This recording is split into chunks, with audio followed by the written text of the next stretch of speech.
welcome to episode 22 of Tunesmate. I'm Marc. And I'm Ray. And today, it's the Rock Hall 2020 Inductees. That's right, coming to Cleveland, Ohio. I know it's been delayed, but every year it's so interesting. They put out a bunch of people that should get in, and then the people that get in, you scratch your head. At least for me, I always see people on the ballot that have just been itching every year to get in. And I know this is a point of contention. Everyone is always kind of putting down the Rock Hall and who gets in. But I don't know, Ray. I think the class of 2020 isn't too bad. I'm pretty satisfied. I tend to take a pretty inclusive view to Hall of Fames. So, there's a lot of acts that aren't in that I think should be in. But at the same time, I think eventually a lot of them will get in, right? It's just a matter of, it's not like baseball where, 10 years and then you're out, somebody like the Eurythmics. I mean, eventually they're going to get in, I think, or something. Yeah, I think you look at the list here and you really, I think, can't make an argument against any of them, I think. And there's a selection here. You got sort of the most probably standard rock of them is the Doobie Brothers and T-Rex. T-Rex they're better known in England and the U.S., but they're very influential, right? So even though a lot of U.S. folks may only know them for Bang a Gong, their influence was significant. So you get them, the Doobie Brothers, right? You've got sort of the 80s post-punk alternative Depeche Mode, and then moving into the 90s, Nine Inch Nails. Meanwhile, you've got Whitney Houston, who, of course, in terms of pop, if you think of the Rock and Roll Hall of Fame in terms of pop music, I mean, few were bigger in the 80s, and I think there were like three of them, and we can name them, right? And then, of course, Notorious B.I.G. I mean, the influence of rap and hip-hop in the 90s, and not just the hits he had before he passed away, and then even after he passed away, because Mo Money, Mo Problems, and some other ones were afterward, but the influence that he's had. So, I mean, you got a nice, diverse group here. Yeah, and I guess the thing for me is I went to one Rock Hall induction ceremony, and I guess the one thing that always bums me out, there's a couple things that bum me out when either some of the groups are deceased or they don't want to reunite or they've waited too long. So now there's only two members around out of the four. So they just, I don't want to play. So I went and I saw Run DMC. Well, Jam Master Jay wasn't there. So Run DMC did not perform. So if you look at this list, Whitney, Biggie, Nine Inch Nails will probably perform. Depeche Mode will probably perform, and the Doobie Brothers. So I guess you've got three out of them that will probably go there. But to me, that's kind of the pinnacle. You get there, and you really look forward to them to perform. And then I love when they bring everybody out at the end to kind of jam together. And there's some really good classic performances of Prince and some of the other artists that were inducted that came together at the end, and there's these incredible jam sessions. So I also wonder when they go ahead and they put together the lineup, if they wonder, well, who's actually going to show up, because we got to kind of put on a show. We just can't have it all people clapping and some kind of award ceremony. So I wonder if there's some philosophy that goes into that too. Yeah, it's a good point. That concert, the induction ceremony, I've watched several of them on HBO, and the performances are part of it. And like you said, and then they have the big jam session at the end. And as you said, as you mentioned, that most of T-Rex is not around. Whitney's passed away. Notorious B.I.G's passed away. They're going to have somebody come out and do performances. Whether it's, they'll have somebody come out and do songs by Whitney Houston. They'll have, what's her name? American Idol and Kelly Clarkson? No. From Dreamgirls. Oh, yes. Jennifer Hudson. Yeah. Thank you. Jennifer Hudson. I can imagine Jennifer Hudson coming out and doing some Whitney Houston song. Or who did the song Tattoo? She's from American Idol. It's going to hit me in a second. I could see her face. It's going to hit you at the same time I find it. Her father was a football player. Yep, Jordan Sparks. Yep. So, yeah, I mean, even Beyonce doing it. Jennifer Hudson just comes to mind as the one who I think would probably fulfill it best. And somebody come out and do stuff, Notorious B.I.G, Puff Daddy. Maybe I missed that. I didn't realize that if the artist wasn't present, someone else would sing for them. I haven't seen that before. Oh, I thought that they did. I don't know. I've only seen a few inductions. Yeah. I never really get a chance to watch them all, but I thought they've had people come out and do performances by them. Like you said, though, I mean, if you're ever going to have a year to do it, what do you want? You want 3 performances and that's it? See, Ray, I think I've got an idea. I think what they should do is You've got the T-Rex version, right? Get it on, bang it gone. But I really want them to reunite Power Station. Well, they can't. That's not possible either because Right. Robert Palmer is Right. gone. Robert Palmer passed Tony away. Thompson, the drummer, is gone, and then you Right. only got the guys left from Duran Duran, and they're touring with Duran Duran. So Right. So, that's not. that's not going to work either. Well, it goes back to the point you said, right? That when they delay entry long enough, people start passing away. And I mean, we're talking about a number of people who passed away, young. So Whitney Houston was still young. Robert Palmer was still only in his early 50s, right? So Notorious B.I.G, of course, even younger than that. So it's not like we're talking about, we waited till they were, 80 instead of 70 or something. But Right. And that happens in the music industry. But it just, I think that's always a risk you run. I always think, I know I always tend to make comparisons to baseball, but it's because my head's in these two worlds at once all the time. But Ron Santo of the Cubs was inducted into the Major League Baseball Hall of Fame about 4 years ago or so. And it was like literally happened just after he had passed away, and for years people had been on the bandwagon. Ron Santo should be in and then he died. And like literally, the next year he was put in, and it was like, well, you could have done this 2 years ago. So, again, that's not the case with Houston and Biggie and stuff. But I think it makes sense to have folks come out, and folks who would be in the tradition of come out and do performances by these people. I mean, if you want like the family of whoever to sort of sign off on who gets to do the performance, cool. That's what would have to happen. Yeah. And I was wondering, I mean, there's one that I kept thinking about, and I know they're not part of this class, but it was a couple of years ago where the Cars got in. Mm-hmm. And I'm so glad they got in because I think it was almost a year later, Rick Ocasek passed away. And think about that. They waited so long that they almost lost that performance because there would have been no way for them to perform as the Cars because they already had lost Benjamin Orr back in, what was it, 2000 or something like that? Right. Yeah, that's it. You've got both of your lead singers then gone. And I mean, as much as Orr was one of the two singers, Ocasek was he was the face of the Cars. And that voice is so distinctive that you don't replace that. Yeah. Yeah. So when's Mike and the Mechanics getting in, Ray? Because they lost one lead singer. They only have one left. Yeah, they lost Paul Young, Paul Carrick. I don't know. I don't know. The thing is, are they on your list of rock and roll inductees that need to get in? My list. I mean, but again, this is the thing. I have. I know Debbie Gibson's on your list to see who else should get in. I mean, I tend to be a pretty inclusive kind of guy when it comes to this stuff. In baseball, I do the same thing, and I'll tell people, oh yeah, so and so should be in the Hall of Fame all the time, and they're like, I'll have this list of 20 guys, and they're like, really? Same thing in the Rock Hall. I mean, to me, Mike and the Mechanics should be in. I think for a lot of folks, though, I mean, you and I are Mike and the Mechanics fans. I don't know that in the big scheme of things, they're ever going to get that recognition. I think Mike Rutherford is part of Genesis.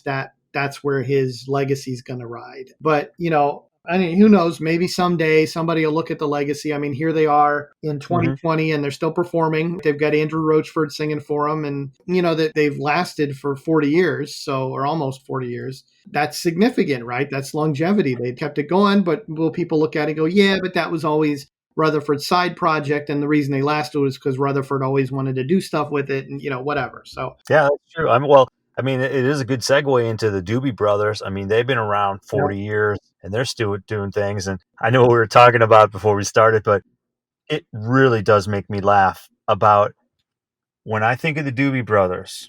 I love their music, but Ray, they have used the same riff 3 times, I think, on their biggest hits.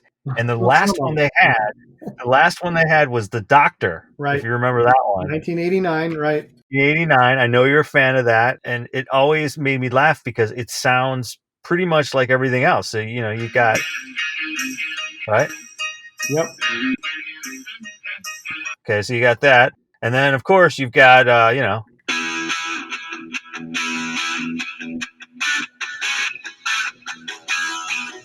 it's pretty much the same song. The instrumentation's a little bit different. The vocalization's a little bit different, but I mean, the riff is how do you deny it, right? I mean, it's like, we need a hit. What if we went back and, just tweaked it up just a little bit? So So China Grove was 1973, right? In Mm-hmm. 1989, when the Doctor came out, it had been almost a decade. It had been 9 years, well, eight and a half, right, since the Doobie Brothers had a top 40 hit. And it had been 6 years since they had even been on the pop chart. So, and they came back, and I remember when that song came out. I remember it was the Doobie Brothers comeback, and I remember seeing it on MTV VH1. I remember playing it on radio. I used to work at a radio station. We did adult contemporary radio, and it got play. And this was the Doobies. This was their comeback, and of course their last hurrah, because they didn't hit the chart again after. I mean, they had a second song off of that album. Did it Need a Little Taste of Love? But after that album, they didn't hit the pop chart again. And so there's something to the idea that hey, we can just recycle this a little bit. Have a little comeback 16 years later. Yeah, people will notice, but it'd also be nostalgic. And so there you go. And Michael McDonald had left Yep. probably a few years prior. So he went off, and obviously he had a very successful solo career. Yep. So there's probably a lot of truth to that statement. It's like, okay, well, come on, guys. We need to pack the audience. Let's try to get some people back. But I'm not going to, take away that. I think it's a great tune. Well, we know other artists do it. Your famous one was always Sammy Hagar and Van Halen, right? Run around and giving me the runaround, right? And they got the same. Oh yeah. Same, and just to clarify, I mean, they actually disbanded in '83, and when they came back in '89. McDonald just didn't come back. I think he's actually back touring with them now. So, or before COVID-19, he was, involved with them and stuff. But, yeah, here they are, 50 years basically. They've been going at it, and they've got a heck of a record. I mean, some of their songs are part of the soundtrack of the '70s. If you look at Long Train Running, What a Fool Believes, Listen to the Music. I mean, some of this is stuff that just, I've been doing that music to help us get through everything together. And I did listen to the music as one of those, but I had 3 or 4 of them I could have picked from. They just, some of these, we talked about Yacht Rock a few months ago, right? I mean, some of this stuff fits right in there. It's this music that makes you feel good. It's really upbeat. It's got some nice guitar riff that kind of, when you were playing that, I was air guitaring while you were doing the China Grove there, just, you can't help it. And you were also, you brought up Robbie Dupree, which I always think is interesting that, maybe Robbie was, Yeah. Maybe he was intrigued about, the. Yeah, it's What a Fool Believes. I mean, it's not exact, but it's really, really close. Pretty close. Yeah. I mean, that was 1979, and then what was Robbie? That was about 80. Yeah, it was only like a year or two later. Yeah, you put those back to back on that Yacht Rock tape. Yeah, 1980. Yes, literally, like a year later. You would be cranking out, and probably most people wouldn't even know. Like, oh yeah, man, I love the Doobie Brothers. Well, it was actually Robbie. Yeah. Oh, really? Well, I didn't know that. That's again part of the legacy of the Doobie Brothers. That even sort of unconsciously they have this influence, that there's stuff that you're going to sound like that, because it just sticks with you. And there's certain types of patterns that they used for what they did that just kind of they stick in there, right? That's what a hook does, and or a good riff does. It sticks in there, and so without even knowing it, you find you're kind of emulating that. Mm-hmm. I mean, that's part of songwriting. I was writing songs 30 years ago. I don't write a whole lot anymore, but I have a number of songs I've written over the years. Mainly it's just piano line and vocals. And the one song that's sort of the most complete song that I ever wrote, I wrote literally 30 years ago this summer. What I had done was I had taken a Richard Marx songbook that had, songs from his first 2 albums on it. And of course, right back then was Right Here Waiting was, the big hit in '89, and tons of high school boys throughout the country were learning that dun, dun, dun, dun, dun, that beginning keyboard line.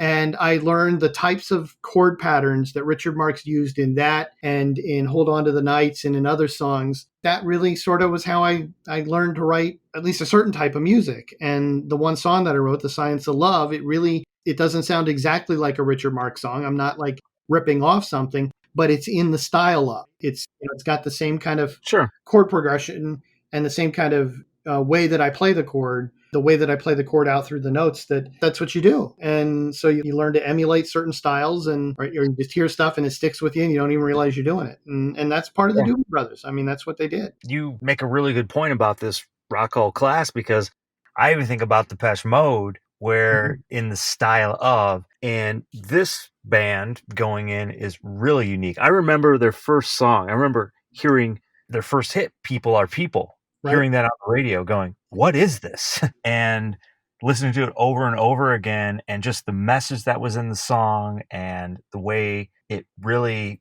used all the instruments that made this song very unique. And then all of a sudden you started hearing the clones coming out trying to sound like Depeche Mode. Right. And then they had to change their sound. And then their next wave of hits, when they started going down the whole Enjoy the Silence, Right. Personal Jesus, that even was a new augmentation where they brought in a lot of guitars and changed the way they're writing their songs. So it's amazing. Even that band, just like the Doobie Brothers. I mean, I know we're talking about different decades. Actually, they did cross over there in the 80s, but they definitely brought their own. Yeah, Depeche Mode's a really interesting one, and "People Are People" is a song that I could really put on the music to help everybody get through everything together. Yeah. I mean, I thought it may come at someday. I've got a whole bunch of them in my head that are going to come out at some point. But they've got sort of this legacy from the '80s, and then, as you said, that Violator album in 1990, 89, 90, that really kind of advanced them in a way that and gave them some publicity that they hadn't really had before, right? If you follow like pop music, you knew People Are People. You might have heard Strange Love. They had a couple other hits in there. And if you were in alternative music, you certainly knew who Depeche Mode was in the 80s. And then in 1990, with Personal Jesus, Enjoy the Silence, and Policy of Truth, you got 3 straight top 40 hits off of that Violator album. And that was sort of the moment of recognition to the bigger pop world for Depeche Mode. And then, they never quite had that pop success again. But Personal Jesus is one that, Enjoy the Silence was their biggest hit. And in fact, Policy of Truth was even a bigger hit than Personal Jesus in terms of chart. But Personal Jesus is one that it gets parodied. It gets used time and time again because that riff that they've got that go dun dun dun dun dun dun dun, dun, it's useful for a lot of different things. And so part of their legacy is their influence. And it's also then the memorability of certain things that they did. Yeah, and I always thought it was kind of cool that before they hit, one of their keyboardists left to form Erasure and Yaz, and that was like 82 or so. He left and just went off and formed those other groups. So it was kind of like a spin-off in a way, where if you think about it, Depeche Mode also shaped much music that I guess most people don't realize, influencing at least from that way. And that always intrigued me too. I love when that happens with bands. Right. Well, and then, when we move from Depeche Mode, we sort of then see the overlap into Nine Inch Nails, which again is another one that they had a moment of some pop recognition in the 90s. But in terms of like alternative and pushing the envelope type of music in the 90s, that's where Nine Inch Nails really belongs here. Well, and of course they belong just because recently the sample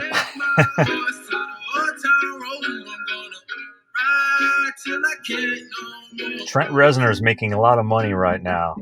Well, Trent Reznor is sample. making a lot of money off of a lot of things, like movie soundtracks. And, that guy, I don't know if he had a game plan, but it sure seemed that way, that, he does this sort of alternative music, but then there's all this other stuff that, he was doing, industrial rock type music, and then all this other stuff that he was doing. He's always sort of had his head in the game of doing all kinds of different musical stuff and branching out. Interesting. I was going to say, he's a businessman. Oh, totally. Yeah. He knows. Yeah. He's playing this in terms of what can I, how can I, it's creativity too, but at the same time, recognizing opportunities to make money. And I don't want to just think just in terms of make money, but think of this as long-term success in various avenues that gives him a career. And you have the updated Bible. Mine is dated, but according to mine, I don't see him ever having a top 40 hit, because Closer only went to 41. Had one. No, they had one. The Day the World Went Away. Oh, was that from a soundtrack to a movie? No, it just was a hit in 99, actually. So it was sort of, and actually, and then The Hand That Feeds right after that, 05. Oh, I forgot about The Hand That Feeds. Yeah, That's actually really good I tune. mean, the one that they really sort of got a lot of exposure with, Closer, in the early 90s. That's my favorite. I think, as you know, I used to have my own chart, and I'm pretty sure Closer went number one on my chart, but it hit 41. It almost hit the top 40, but it was much Mhm. more of a sort of album rock hit, an alternative rock hit. And, you know, it's a controversial song too, right? This, you know, Oh, yeah. you get me closer to God, and Mhm. the video. Interestingly enough, all three acts that we've talked about that are now just getting into the Hall of Fame, all three of them have a song that's already been inducted into the Hall of Fame. So Head Like a Hole has been inducted into the Rock and Roll Hall of Fame from Nine Inch Nails. People Are People and What a Fool Believes have all made it into the Rock and Roll Hall of Fame already. So this is another part of the legacy of these artists, is that the artists themselves are making it, but gee, you know, they're kind of already there. In other words, we've already recognized. And so it's funny that they haven't even gotten in, but their song did. Well, that's a great segue because I was thinking about Notorious B.I.G. Yeah. Some of his songs have actually sampled hits Oh, yeah. of artists that have already been in. You got Diana Ross, Thinking Yeah. About Her. Yeah. Now, I'm not sure if Herb Alpert's in there, Oh, yeah. No, I but was about to say Hypnotize uses Rise by Herb Alpert. I love that song. Kind of sound you hear in there, you know, that's Rise from Herb Alpert. It's a great tune from Herb Alpert too. I love that thing. Yeah, I mean, innovator, ahead of his time. You gotta be impressed when you pick a perfect sample. Oh my God, that is, and it works in terms of this idea of hypnotized too, right? Like you said, it's like Mhm. perfect. That's the genius, right? So, you know, I remember the late 80s, and here I am, this kid growing up in small town Ohio, you know, into pop music and rock music and stuff, and rap and hip hop is developing. And I'm like, I don't think it's real music, and all those other, really sort of a racist kind of idea, but that have since, you know, I don't think that anymore. But at the time, you know, in the late 80s, I'm this white kid growing up in white Ohio. And the idea that, you know, sampling was problematic, that, oh, they're sampling, they're not really coming up with the music. Once I started, and other people who were like me, like-minded, you started listening to stuff, you realized like there was a skill to that. And we know that the history of sampling goes back to the DJs playing over records and rapping over records at clubs and stuff. And so, you know, this wasn't just stealing, because that was the sort of the stereotype that I bought into in the 80s, and that other folks did. That, oh, well, you're just stealing music. Well, no, they're actually taking that and they're building a cultural product off of it. And that's, like you said, that Notorious B.I.G. took this, basically was the perfect sample, and built something else out of it. And there's genius to that. I mean, that was the genius of him, was this ability to take Yeah. these sounds and the samples and other sounds, right? These beats and samples, and put them together in a way that was like, wow, that's amazing. Yeah, and I wonder, you talked about earlier about the performance, and I'm wondering if, you know, Yep. P. Diddy, Well, Puff Daddy, I'm not sure what he's going by these days, if he will perform in tribute, because that would make yep, sense to me, you know, doing that, maybe yep, bring yep. Mace out or that. And then it made me start to think about, recently you had Mm-hmm, mm-hmm, Kygo mm-hmm. take Higher Love and turn Whitney Houston, her song from whatever, the late 90s, into a hit. And think about that, just transforming that. I know we talked about that in the past, but my question was, is I wondered if Kygo is responsible for tipping the scales to get Yeah, Whitney I in don't now. know. One more point I want to make about Notorious B.I.G. before we move on to Whitney, and I believe me, I can talk about Whitney all day. But Sure. you know, you mentioned doing a tribute to him and stuff, and bringing out Puff Daddy, whatever. And I mean, that's another Mhm. part of it, is that it wasn't his song, but after he was killed, "I'll Be Missing You." I mean, that was such a huge hit, and you know, Forgot about that. and you know, it's Puff Daddy and Faith Evans and 311, and they put it together. That's another one that, I mean, I love that. Absolutely love that song. And it takes Every Breath You Take from the Police, which, you know, one of the biggest hits of the 80s. In my Mhm. mind, it wasn't the longest run at number one in the 80s, but if I had to pick one song from the 80s that was the biggest hit of the 80s, if you had to made me choose one, that's the one I'm going to pick. You know, it was close to the longest run at the top, at Mhm. number one. It had the most staying power. It just was, it was everywhere. You know, I said that to a friend of mine one time, and I said, you know, if I had to pick one song from the 80s that was the most significant, he goes, well, it was the most overplayed. And I said, well, that's part of the argument, is that it was played so much. And so they took that song, and then they made one of the most significant songs of the 90s, right? One of, this long running number one hit in the 90s, I'll Be Missing You. And I mean, that's another one where they took that and they took a classic already and they turned it into another classic that's different and different in a way that is profound. And the one memory I have about that is when they performed with Yep. Sting, Yep. I think at one of the MTV Music Awards shows, and he just kind of walked out, and I was like, I mean, is this really happening? that's amazing. But yeah, that gets us then to this idea of Whitney Houston in the new version, this Higher Love. You're taking the Steve Winwood classic and they took an old vocal that she had done of it and, turned it into a song that's had some success over the last year. Whether I really don't think that song tipped the scales for Whitney Houston. I think, who was the popular vote that won here? I'm trying to remember. Because, they do the fan vote now, right? It could have been Nine Inch Nails. I'm not sure. I'm guessing. I'm looking it up right now. How will you know? How will I know? I'll trust that feeling. Actually, it looks like Dave Matthews Band won, but they're not getting in or something. So followed by, we'll have to look into that. I don't remember what happened. But, Whitney Houston getting in is sort of I don't know if it was just they wanted to wait a while. It was just a matter of. Janet Jackson? You want to wait a while? Janet Jackson? Janet Jackson, because here's the thing. Right?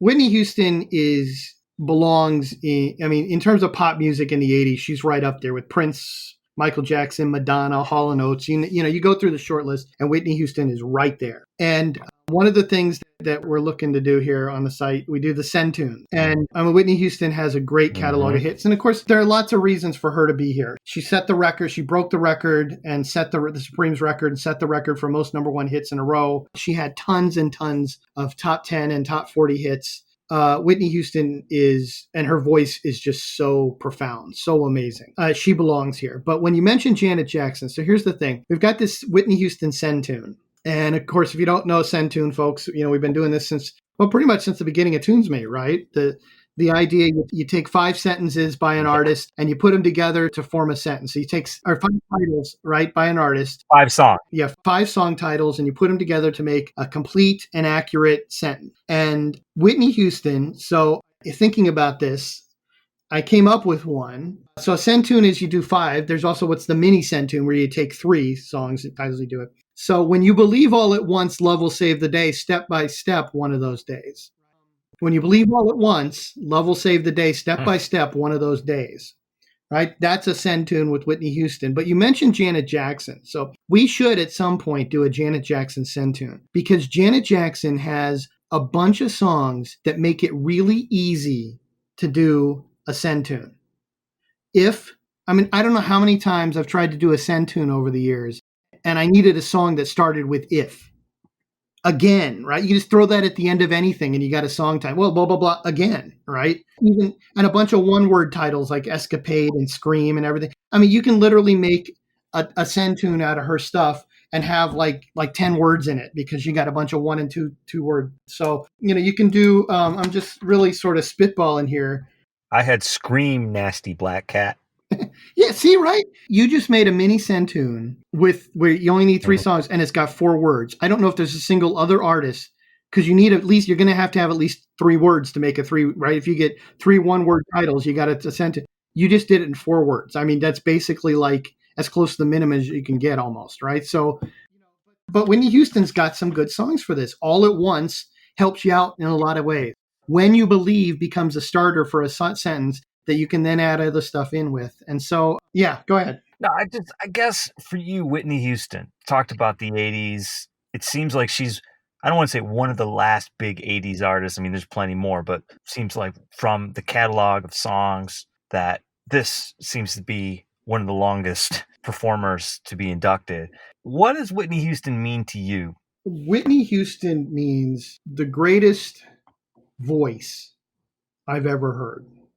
Well, in terms of, I think the greatest voice I've ever heard. There are other voices that I love, but I think that, there may be other voices. I don't know if Mariah Carey's range is probably greater, but Whitney had a feel to that voice that can just melt me time after time after time after time. But when I think of also Whitney Houston, I really got into music in the summer of 1987. I knew some music before then. That was the summer that I started like dialing into MTV, and I say that pun intended, right? Because I used to watch Dial MTV, but I mean, I got dialed into music, and that's when I started listening to first Rick Dees and then Casey Kasem Top 40.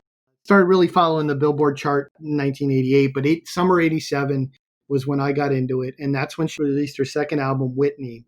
Mm-hmm. And I Want to Dance with Somebody, Somebody Loves Me was crucial to that. I would watch MTV and that video would come on. I mean, I thought she was so pretty and I thought that her voice was amazing. And I mean, I even kind of that summer had a bit of a crush on Whitney Houston. And I just thought that was part of my introduction to I'm going to be a real music fan. Yeah. What about you? Well, to me, I felt when I saw her perform for the first time and I found out history, I felt, wow, this is like a child prodigy because there's a lineage here to the history.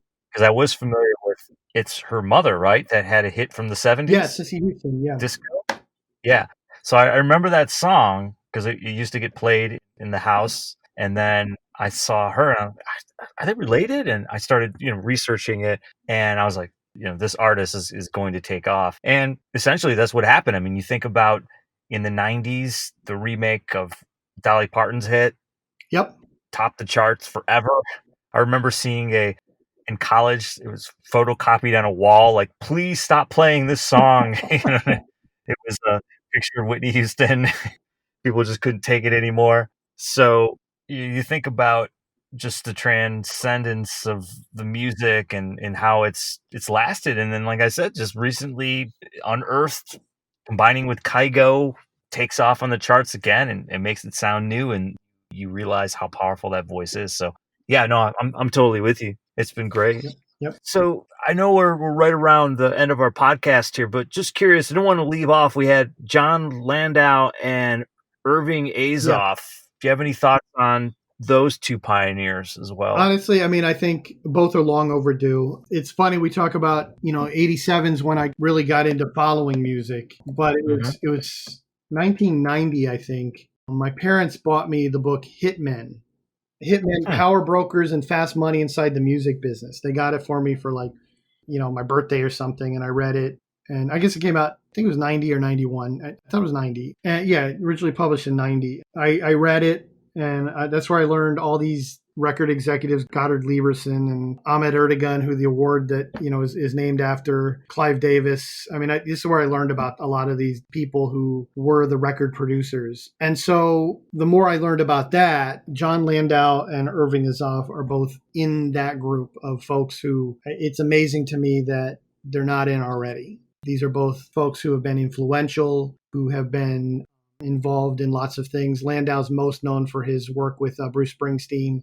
Irving Azoff has, worked with all kinds of different artists throughout the years. Both very much belong there. Yeah, I think we said on the onset, it's amazing how many people aren't in the Hall of Fame, but the 2020 class, as you said earlier, seems to represent a lot of different, I guess, niches of music. And I think this round, it's pretty phenomenal of who's there. So I always wonder every year, so the folks that didn't get in, like Dave Matthews, I don't understand the voting process. I don't think a lot of people understand the voting process. And I wonder, will they come back? Do they have to wait to get back on the ballot again? I don't know what the process is. And that's part of what I'm a little curious about. But it is fascinating how you see artists that have to wait again for many years before they're even, nominated. Yeah, I'm looking it up. I didn't know the ballot process. And it says, so Dave Matthews Band was number one, and then Pat Benetar, the Doobie Brothers, Soundgarden, and Judas Priest. Those were the top five in the fan voting. And I'm reading an article here, and it said, does that mean Dave Matthews is in? No, none of these five is guaranteed. What happens, though, is that these five artists will comprise a single fans ballot that will be tallied along with the Rock Hall's full-fledged voting members, which are around 1,000. So like the fans ballot is one of 1,000 votes. So it's like they got one vote. Now, we've seen in the past, winners got in. Bon Jovi, Def Leppard, Kiss, Chicago, stuff like that, Rush. So, but obviously Dave Matthews didn't get in. I like when Trickster got in and Skid Row. Skid Row. We should come up with, what is that from Stranger Things? The Underworld Rock Hall? Yeah, there you go. The Upside Down. It could be all the one-hit wonder rock hall. You can have the no-hit wonder rock hall. It's like the complete opposite. Like, no, we don't want anybody popular in here or anybody that's well respected. Yeah, or actually maybe it's the most maligned pop artists, right? Who people look back and go, "Oh my God, how was that ever a hit?" Right? Right. You can have William Shatner, the Macarena, Rock Hall, 2020. Lock Del Rio is in there, and Yes. yeah, this is the Upside Down. That's what it is. The Upside Down. Upside Down Rock Hall. Yeah, there you go. We can come up with a whole list, and every year, who's in the 2020 Upside Down class? I'm going to put it. Right Said Fred, man. Well, I definitely think Winger should be in there. Winger had a couple hits though. I know, Heading for a Heartbreak. Miles I like Miles Away was a good Yeah. song. I'm saying, I don't see them making the Rock Hall. No, That's all I'm saying. They won't. What about Chips Enough? Enough's Enough. Do you remember them? Yeah. Yeah. I can hear the song. Was it New Thing? Yeah. That was a song. Yeah. Yep. Jackal. Yeah, let's put Jackal in there. Yeah. Oh, I hated them. What about Eric Johnson? Oh, Cliffs of Dover. Let's get him in there. Right? Yeah, it'd be people like that. Like, they got a good tune, just they're not going to get in there.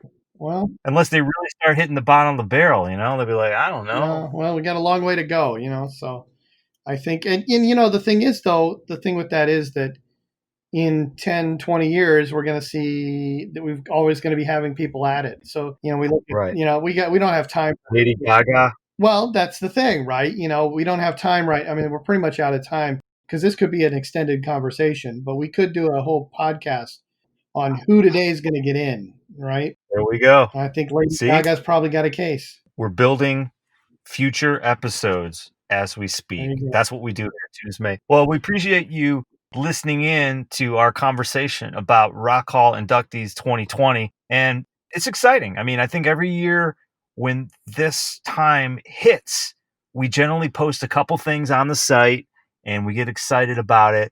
And I personally think it's great to honor these artists, cherish these artists, even think about, like you said, the Dave Matthews, the Judas Priest. Those bands too deserve respect. Even though they're not in there, they have a great following and their music has changed the world. So you have to think about the folks that were on the ballot that it didn't get in too. That's what always intrigues me as well. Yep. So don't forget to subscribe to it. Check us out on Twitter, Facebook, you name it. We're on all those things. We want you to, send us some ideas. If you've got something you want us to talk about. I recently got reached out by a fan who listens to the podcast and said, hey, you should go out and have you thought about interviewing Chuck Mangione? I was like, oh, that's interesting. I guess recently he has put out some new music and that could be a possibility. So you never know. We'll reach out. We'll try people. If you have suggestions, we will try. We will definitely do that. All right. So without further ado, I'm Mark. I'm Ray. And we will see you next time.